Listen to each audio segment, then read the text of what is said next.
welcome home.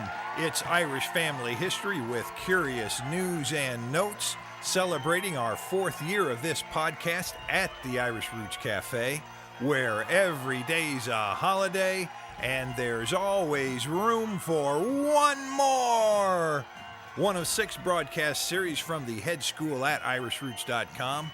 I'm Mike OLaughlin, your host, publisher of rare Irish books and information on every county in Ireland since 1978. Be sure to read our blog, complete with links to click on from this podcast, and search our master index and books for free. Molly, wet the tea, Katie, bar the door, Sweeney, clear that floor, and bring out the Irish dancers. It's time we get this show on the road. Well, it is show number 165, and we've got some really good things for you today. It's been a while. We just had a little 2-week vacation, and that doesn't happen often. Matter of fact, over the last 6 years we've been doing this podcast, very seldom. We may have to start doing that every year or so. But among today's topics at the head school, the family name of the day is Burke. The Irish county of the month is Galway. Searching for Caldwell, Cunningham, Flanigan, Payton, and Leonard. And curious news, Irish matchmaking in County Clare. The video of the month is about a boatman and a woman he's in love with, I think, and he's trying to talk her into something. And the curious note is Outboard bathtub for Mervyn. And the 1-minute podcast, the Old Claddagh Ring. And that's from County Galway, too. So we've got a Galway emphasis.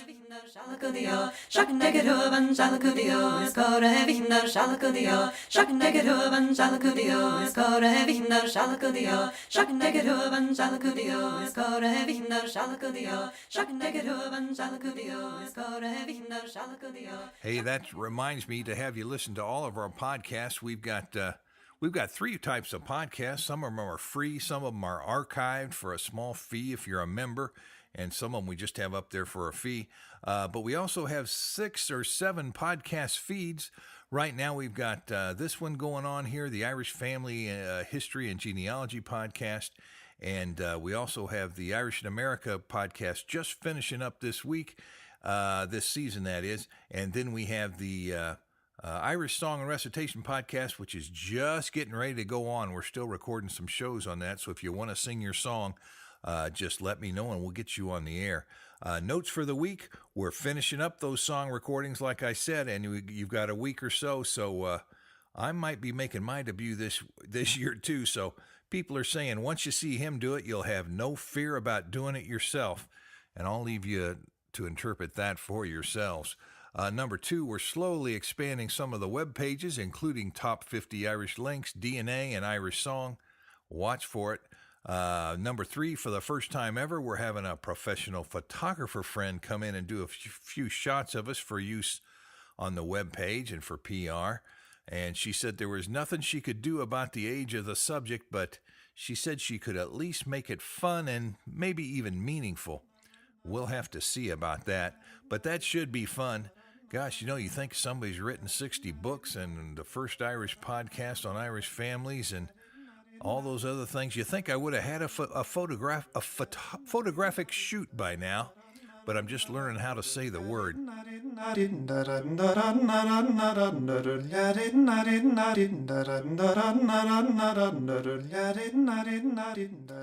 Well, let's see. We've got the 1-minute podcast. I'm going to have to think on my feet today because I don't have it done yet. But one of the podcasts on the Irish Song podcast is going to be the Old Claddagh Ring. And the village of Claddagh, of course, was in Galway, so it fits in perfectly with today's broadcast. So we're going to act like I'm playing that podcast right now, even though I won't record it till probably next week. And that song goes something like, "The old Claddagh ring belonged to my grandmother. She wore it a lifetime, then gave it to me. On her worn finger, she wore it so proudly. 'Twas made where the Claddagh rolled down to the sea.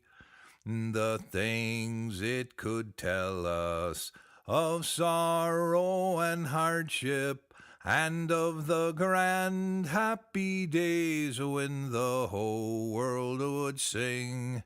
So it's away with your sorrow, you'll be in luck tomorrow, for everyone loves it, the Old Claddagh Ring.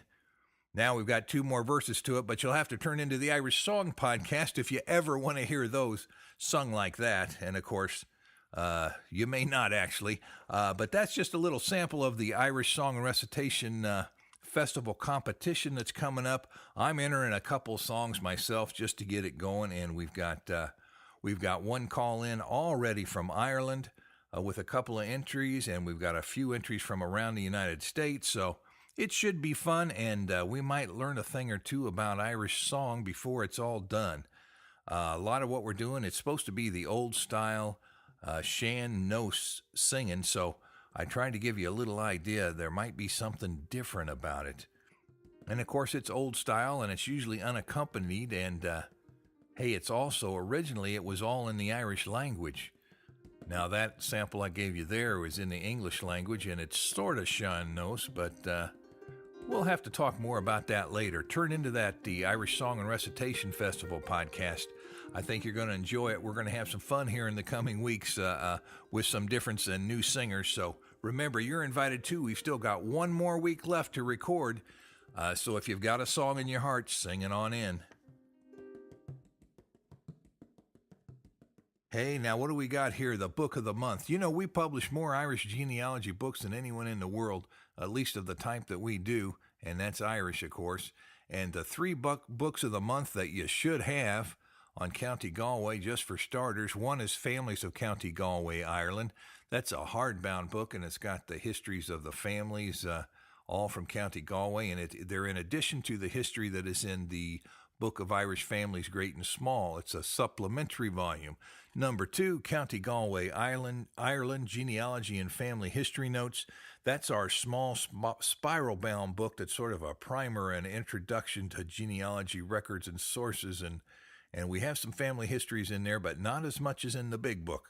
Number 3, The History of Galway by Hardiman. I had to include that. That's one of my favorites when I go looking for starting up to look into the history of Galway. That was just a really good book, so I'm recommending it.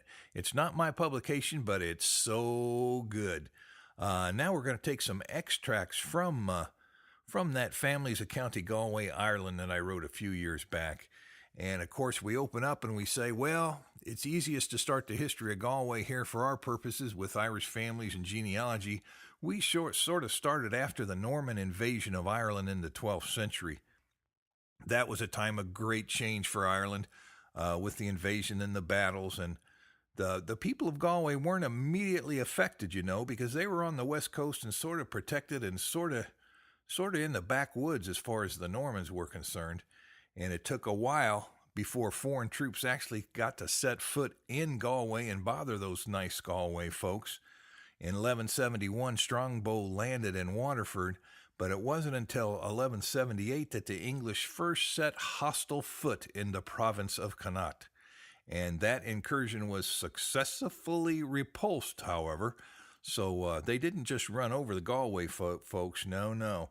And the town of Galway by that time had been rebuilt, and it was increasingly necessary to control the town of Galway in order to rule the province of Connaught. And centuries of conflict would follow as a result, especially all the way down to that 17th century that we've talked about before.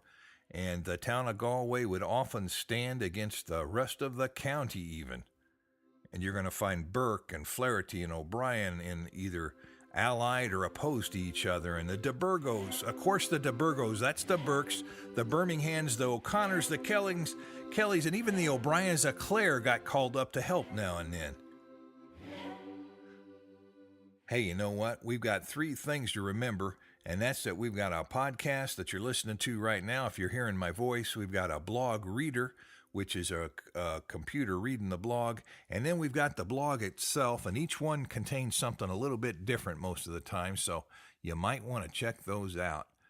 Hey, coming up, one of the bulletins for the day, Did you know the Middle Eastern Coptic Church was in Ireland and how far back that goes? They just dug some information up on that.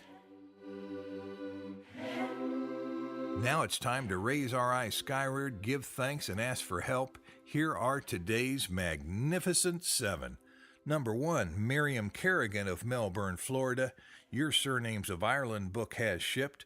Teresa Caldwell of Long Valley, New Jersey, welcome as a new member. She's searching for William Caldwell, born 1815 in Ireland and married Eliza somebody. And they've got one daughter, Mary, born in Ireland, and then they've got Nova Scotia comes into the picture, and then Philadelphia, and she wants some more information, so if anybody else there can help, kick it on in. And number 3, Margaret Kerr of Lannon, Wisconsin, welcome as a new member. Number 4, Patty Wilcox of Grants Pass, Oregon, welcome as a new member. Searching for Patrick Cunningham, born 1837, County Down to Richmond, Mass. Number 5, welcome new member Gene Johnson of Sandy, Utah, searching the Irish names of Flanigan and Payton, and looking for their stories to pass on. Number 6, welcome new member Edward Leonard of Jenkintown, Pennsylvania, searching for Michael Leonard, who came to Ulster County, New York, shortly before 1850. Where'd he live in Ireland? And Padraig Lynch of Dublin. Your County Tyrone genealogy has shipped.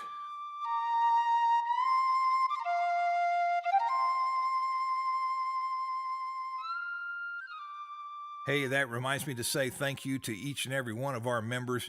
Whether you're a full-fledged member, you're helping me out that way, or if you're buying one of the books, we sure appreciate it because you keep the podcast coming, you keep the web page up and developing, and sponsors are needed and welcome. And consider yourself a sponsor if you're a member, especially. Hey, and coming up also another story: the first Irish woman ever to swim. To swim what? We'll find out about that. Now we've got coming up the Irish family name of the day, and that's Burke. And that fits because Burke was big in Galway. They were big in Mayo. They were big in several places. But today's family history is in honor of members Joseph R. Burke of Odenton, Missouri, looking for Burke of Bhruinneallaigh, County Galway, and Mary Moffat of Bozeman, Montana, looking for James Paul Burke, who was born 1887 in Kansas City, Missouri. Now, there's all kinds of ways to spell that name. I've got it listed on the blog. It can be B-U-R-K-E, like our member today. It can be B-O-U-R-K, or you can put an E on the end of that. You can even find a name like Burkett that has been shortened to Burke sometimes. And de Burgo is the old spelling of the name. And that's got, at least 2 variant spelling groups from the Guide to the Various Spellings of Irish Family Names, link on the blog, number 192 and number 1193. Number 192 and number 193. The history of the name, it's a very numerous name. It's one of the 20 most numerous in Ireland, and I tell you what, there's a lot of Burkes in America and Canada, too. And it was one of the most common names that arrived in Ireland as a result of those Norman invasions that we talked about earlier. And the earliest and most noted of those families, they descend from William de Burgo, who took the place of Strongbow as the chief governor of Ireland.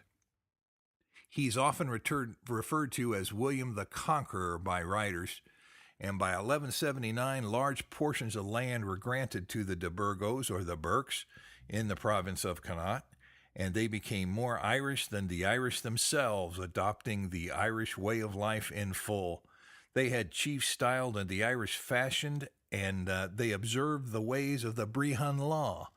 Very interesting.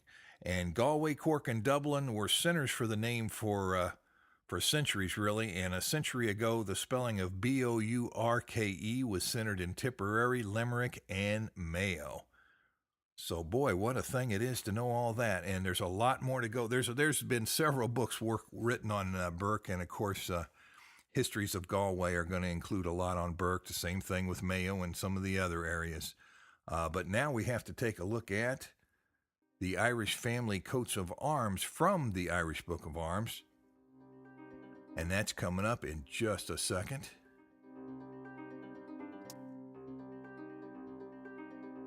Oh, yes, we've got several arms in the Irish Book of Arms in color and in black and white.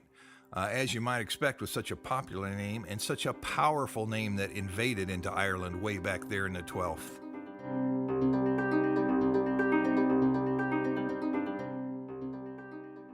Now, you're going to find several names if you do a search in our free Master Online Index at irishroots.com. You're going to, in the Irish Book of Arms, you're going to find Vader and Shannon and Tibbet and Richard and Padden, a lot of first names that go along there with the Burke families. And in the Book of Arms itself, it shows Bernard and McDavie Burke and Redmond Burke, and it also shows several illustrations of the coat of arms and the little representation above it, the crest, and you're going to find those of Burke of Elm Hall and those of Peter Burke from the end of the 19th century as two examples. You're going to find a cross is featured very prominently on that coat of arms for the Irish Burkes, and it also has two lions, and you'll usually find a motto beneath the coat of arms there too. Very important for family members to check that out, don't you know? And hey, guess what? Coming up later in this episode, we're going to talk about the story of the Cape Breton Irish. And it's a video, actually. There's 7 or 8 parts, I think, but this is a link to the first part, and you can just go on and watch the rest of them. But somebody did a lot of work for this, so it's worth watching. Hey, now it's time for, I hear that, it's time for...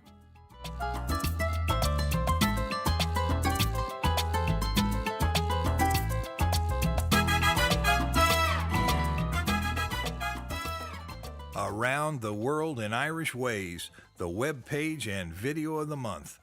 Oh gosh, we're going to have 4 selections today. You can click on our web page to get to all of these. Number 1, we've got the Galway theme going with the Galway Ireland travel guide video. Just click on that and go. Number 2, we've got a really neat upgraded song, sort of a modern version of the Shan Nos, and it's got a response with the several people doing the chorus, and it's really a pretty moving little sound, so you got to listen to it. And number 3, the story of the Irish in Cape Breton, that's what I told you, that's on the video. And number 4, the Burke family genealogy page. That's just one example of the many Burke resources there out on the web. And let me see, did I have anything else? We did have several examples of books that had Burke, like Castle Burke is in the County Mayo Genealogy and Family History Notes book, and Burke of Cahir Moyle in the Families of County Limerick book. James Burke, captain of the ship Neptune in the Journal of the American Irish Historical Society. Ulick Burke in King James Irish Army List. Burke and de Burgh, and Burke of Clan Ricard in the Tribes and Customs of High Minnie by O'Donovan, and Redmond Burke in the Irish Book of Arms. And if you read a little bit of Irish history over there on the West Coast, you're going to find that name Redmond Burke more than once. So that's real interesting. Now, what do we have coming up next? We've got Burke, we got Galway, we talked about Claddagh, the little village of Claddagh, which we ought to spend some time on one show talking about that, but those people had their own ways in their own little area, and they had their own little king of Claddagh, you know? Sort of like the king of the Kerry Patch in some parts of America.